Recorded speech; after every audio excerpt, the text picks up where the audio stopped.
Bonsoir à toutes et à tous.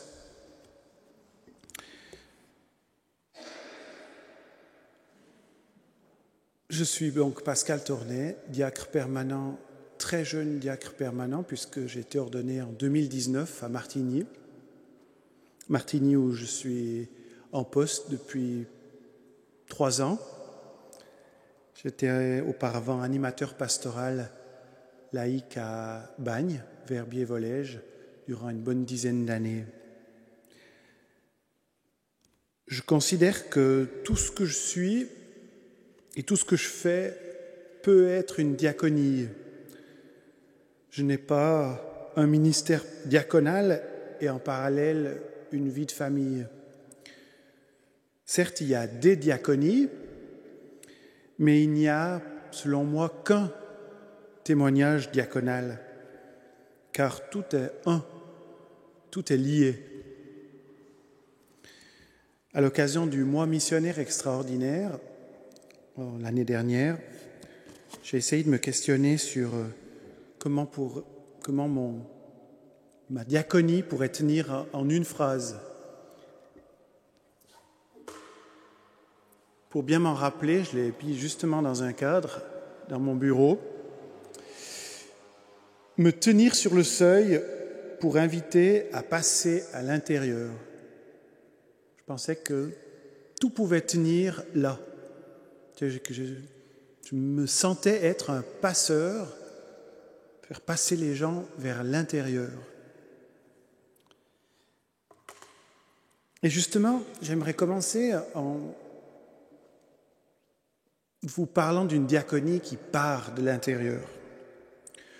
Je pourrais vous expliquer concrètement comment je me débat pour servir l'être humain, comme époux d'abord, en tant que couple chrétien, avec mon épouse, comme papa de famille d'accueil. Nous avons 2 garçons qui nous sont confiés par l'État. Comme diacre dans le secteur de Martigny, comme responsable du service diocésain de diaconie, ou encore comme engagé à droite et à gauche dans différentes causes, et notamment pour l'association Lisiba Suisse, qui se fixe pour but de donner l'accès à l'eau potable dans la ville natale de mon épouse, en République démocratique du Congo, par ailleurs pas très loin de la colline de Malonji, où vit Guy et ses coreligionnaires. Je pourrais expliquer à partir de quel projet, quelle structure, de quel espace, avec quels collègues, dans quelle vision, dans quel objectif je le fais.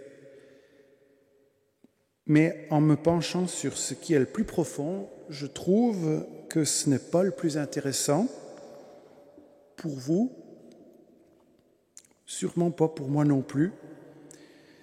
Ce n'est pas pour dire qu'il n'y a pas d'engagement à prendre, d'œuvres concrètes à créer, à développer, de combats sociaux à mener, de luttes politiques à entreprendre. Non, mais je voudrais partir des ressorts intérieurs qui fondent mon témoignage chrétien, diaconal, à travers justement les œuvres de diaconie. Je voudrais le faire à partir de ce que j'ai découvert en relisant quelques phases de la trame de mon existence. Et je voudrais commencer par une petite anecdote qui a été pour moi un virage. Je me sens moi-même, je l'avoue vraiment, souvent en situation intérieure de précarité. Je suis sujet, encore maintenant, moins, mais à l'angoisse. Je suis sujet à un état d'insatisfaction assez récurrent, de tension. Je fais vraiment l'expérience que je suis fragile et le plus souvent impuissant. En même temps, j'aimerais me donner davantage, mais je n'ai pas de grands projets. Je jalouse souvent les grands de ce monde et tout ce que je fais me semble petit et sans portée. Alors que je voudrais faire de grandes choses, je m'aperçois que les personnes pauvres, pire encore, m'indisposent parfois. Certains me cassent les oreilles avec leurs gémissements perpétuels et leur misère qui me saute à la figure, qui me submerge. Je les écarte. Je suis tenté de le faire. Souvent quand on n'a pas le temps non plus. C'est justement là que ces personnes arrivent. En fait, j'aime les pauvres qui me conviennent. Et c'est nul. Tout cela, je l'ai dit un jour. Franchement. Un jour, à une journée de formation du mouvement ATD Carmonde à Trévaux. Et après la rencontre, un des pauvres, invité là, m'a dit « C'est beau ce que tu as dit. Tu t'es livré aux membres du groupe tel que tu es, avec tes fragilités. Pas de blabla avec la diaconie et sur la diaconie. »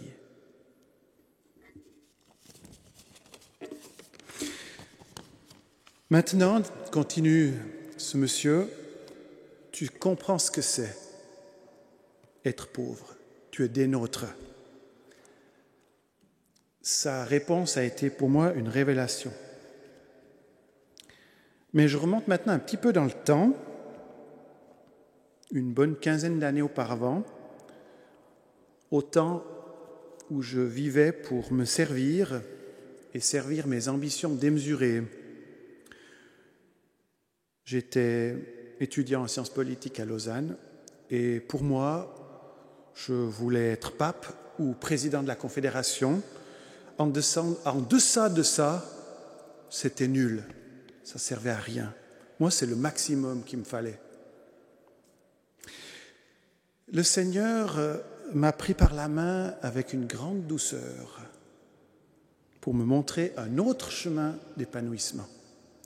C'est d'abord à travers une expérience de souffrance existentielle assez puissante, dépression, angoisse, crise personnelle, pendant 4 ans, de 2001 à 2005, durant ces études, que s'est tramée mon histoire diaconale.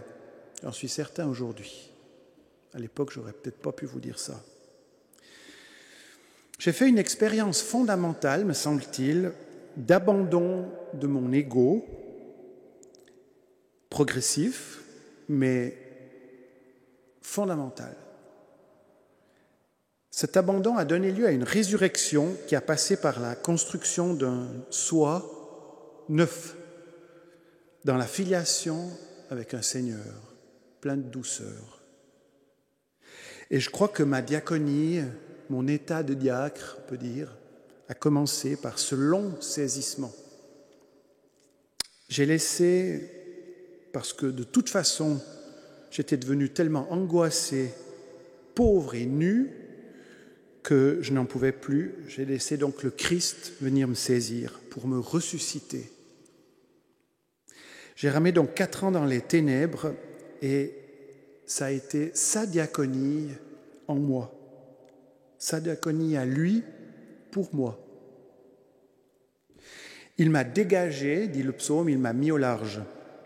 Et c'est bien le contraire de l'angoisse être au large, puisque eng en allemand c'est serré. Il m'a desserré. C'est l'acte fondamental de mon témoignage en diaconie. À l'époque, aucune idée que je serais ni animateur pastoral, comme moins diacre. L'acte 2, c'est la formation. Après ce temps de souffrance, tout neuf que j'étais, j'ai choisi de servir le Christ dans l'Église et je découvre à travers la formation d'animateur pastoral et à travers mon nouvel engagement dans l'Église, comment il est possible de traduire, c'est-à-dire de transformer ou de faire déborder, encore mieux, l'amour du Christ pour moi en amour du Christ envers les autres à travers des actes. Être formé, ça signifiait pour moi me laisser transformer par la parole et l'expérience d'autrui, leur laisser prise sur moi. C'est ainsi que je trouve qu'enseigner peut être vraiment pensé et vécu comme une diaconie.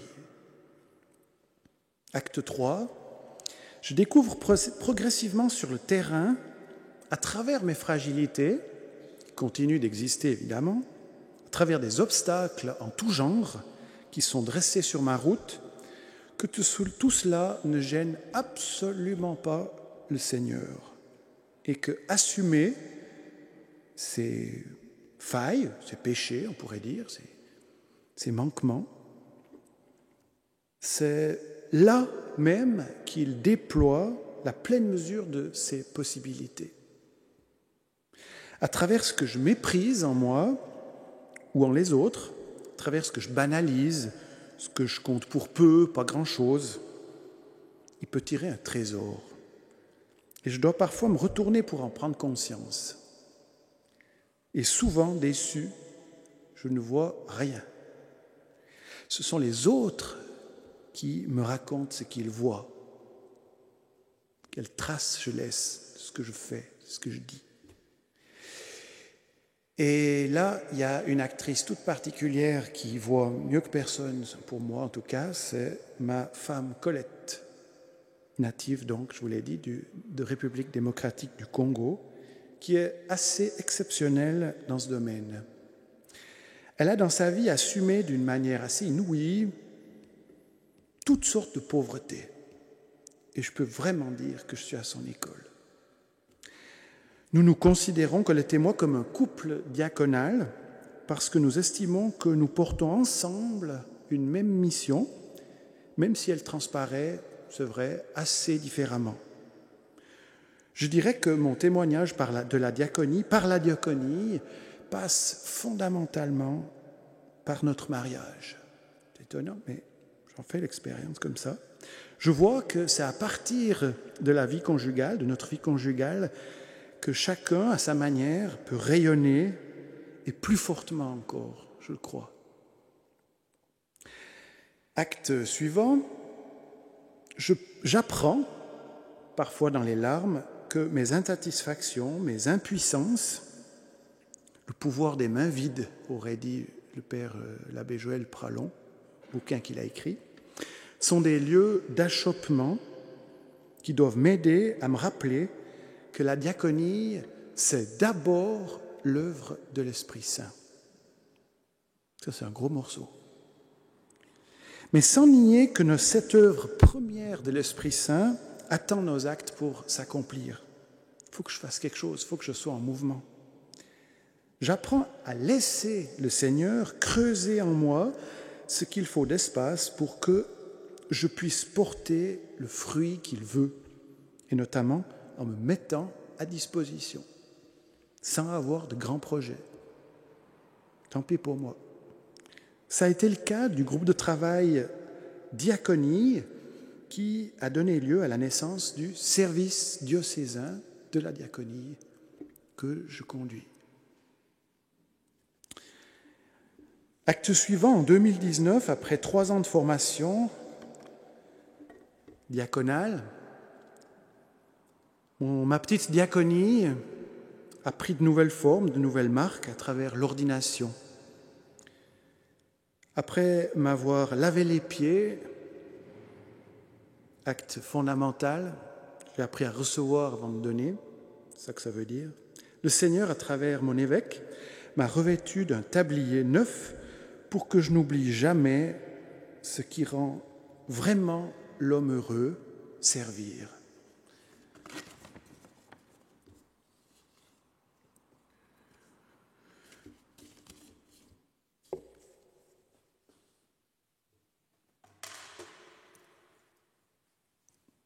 On peut mettre une étole, on peut mettre aussi un tablier. Il paraît que c'est un peu le même sens.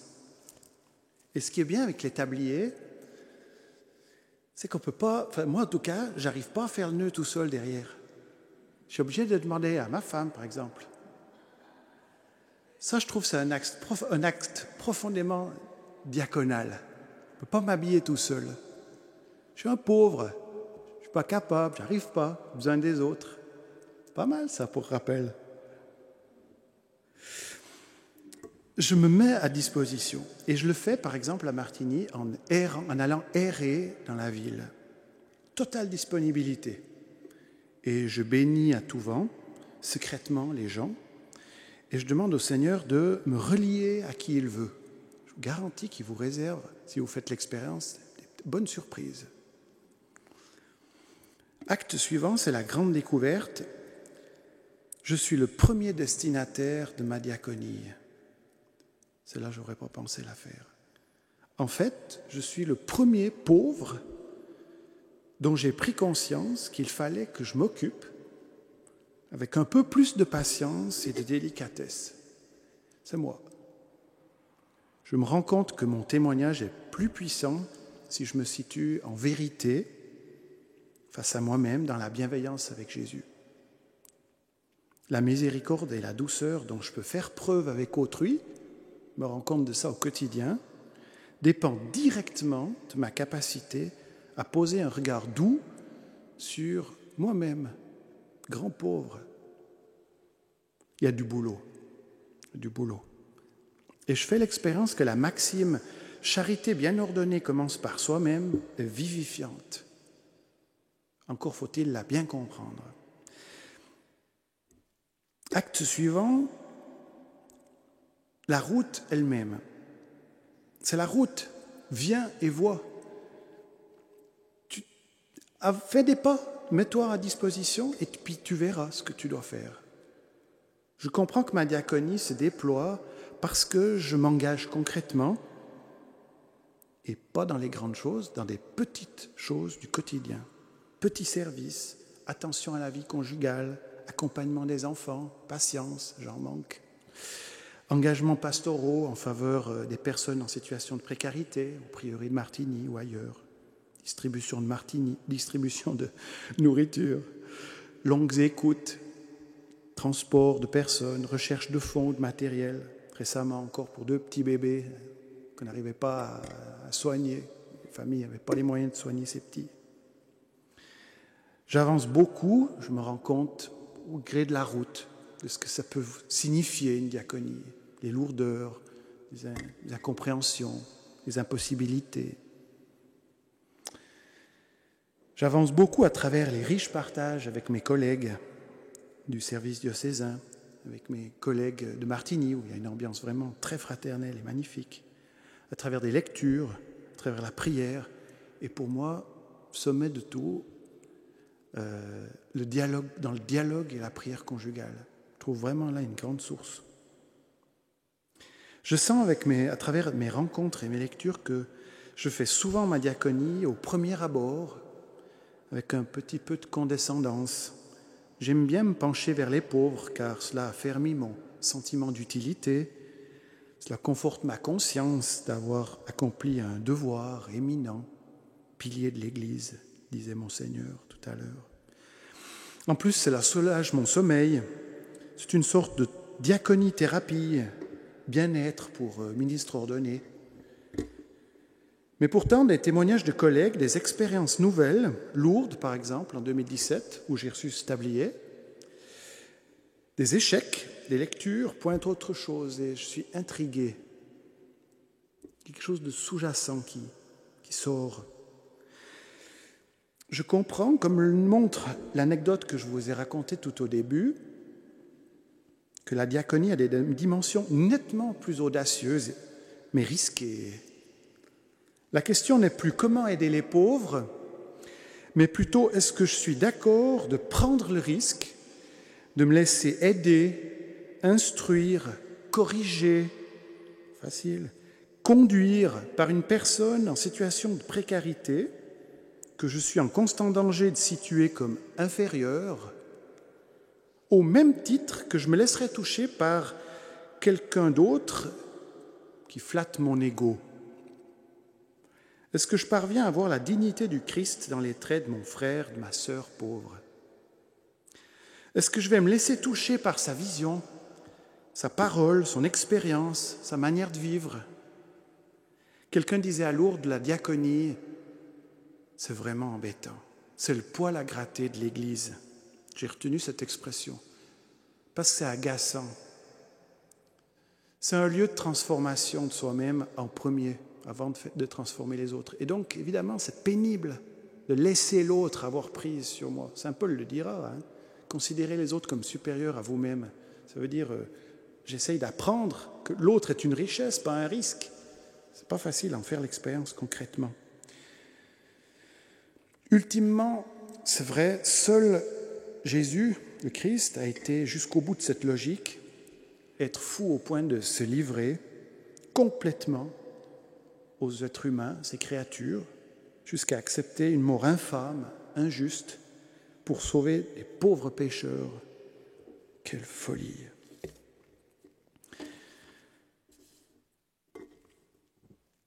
Alors, des questions que je relie au geste du lavement des pieds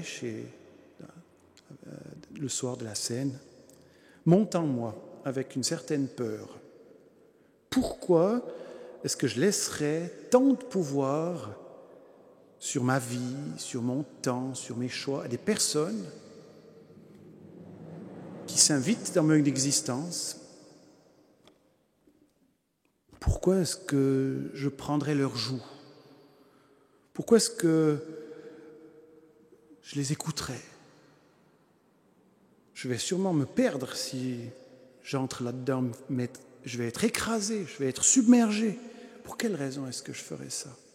Pour quelle raison est-ce que je me livrerais? Ce sont de vraies questions. Je pense que ça nous interroge tous. Elles montent lorsque je suis aux prises avec des personnes qui vivent la misère, le rejet, le mépris, la douleur chronique, rejet chronique, qui viennent sonner au prieuré. Je sens monter cette vague. Je ne sais pas quoi faire. Je suis impuissant. Alors je me dis, le lavement des pieds. Comment est-ce que je vais m'agenouiller intérieurement pour servir l'autre, alors qu'humainement, il m'indispose par tel ou tel aspect? Et j'échoue régulièrement. Je n'arrive pas à accueillir. Je ne suis pas prêt. C'est trop gros. J'aimerais pouvoir faire quelque chose.